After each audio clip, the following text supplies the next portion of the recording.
Welcome to Evolution of Self with me, Britannia.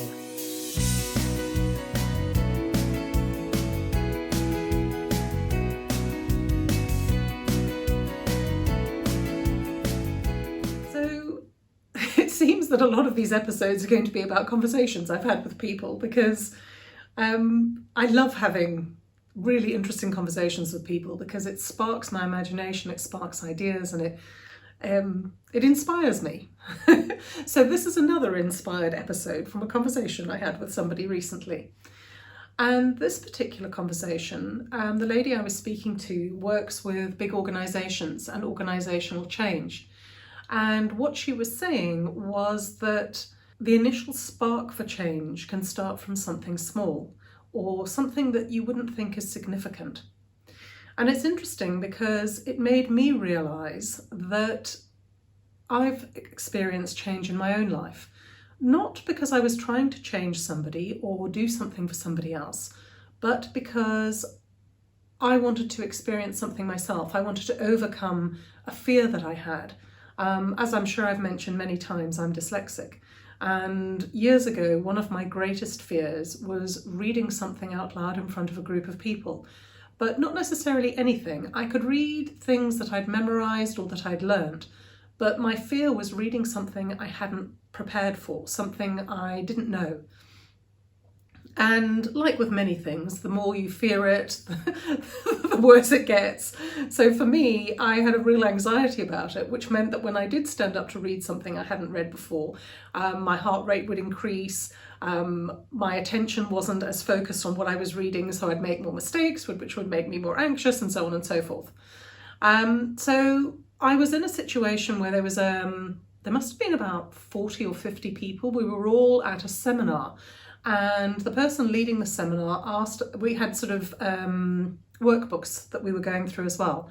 And the person leading the seminar had, over the last couple of days, asked people to read something from our workbooks. So I knew that he was going to most likely do that day. And because I wanted to overcome this fear, I decided that I was going to put my hand up and I was going to stand up and read, not knowing what it was he was going to ask us to read, so I didn't know what I was going to have to read.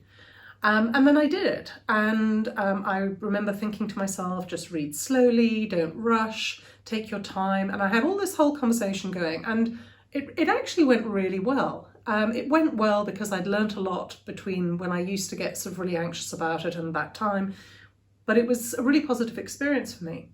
And the reason I'm sharing this though is because I did it completely for myself. I wasn't trying to inspire anyone or change anyone or do anything for anyone else. It was a fear I had that I wanted to overcome. But after I'd done it, someone else stood up and thanked me and said that he would do the next reading and that he would never have had the courage to do it because he was also dyslexic if I hadn't have gone up and done it first.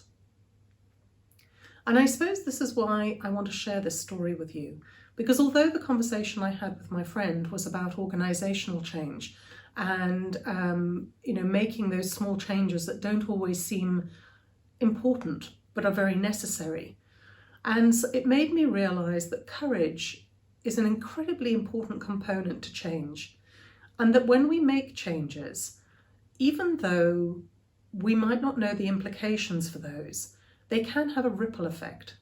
So we were actually talking about how some organisations are doing things differently nowadays, how some organisations are restructuring themselves to have a flat structure organisation, which actually is not a small change, it's a pretty huge change. But these organisations aren't doing it for anyone else. They're doing it for themselves. They're doing it because they want to work in a different way, because they have values that really matter to them and they're trying to find different solutions. But what it's causing is for other organisations to see that change, to see the positive benefits that has for their employees, for their results, for what they're actually, producing in the world. And it's inspiring change in other people. And I suppose through this conversation, what I realised is that most importantly, it's the courage to do something different to everybody else, the courage to try a different way. And courage is all about overcoming fear, because you cannot have courage without fear, because otherwise it's just doing something. And that's just really something I wanted to share with you. It's a bit of a rambly one today, but hopefully you'll find something in there that's useful to you. I hope you have a stunning week. As usual, there's loads of links in the show notes below to my website, to my social media, to the courses I do, including some of my free courses. And if you have any questions or you want to connect with me, I would always love to hear from you and happy to answer anything that I can.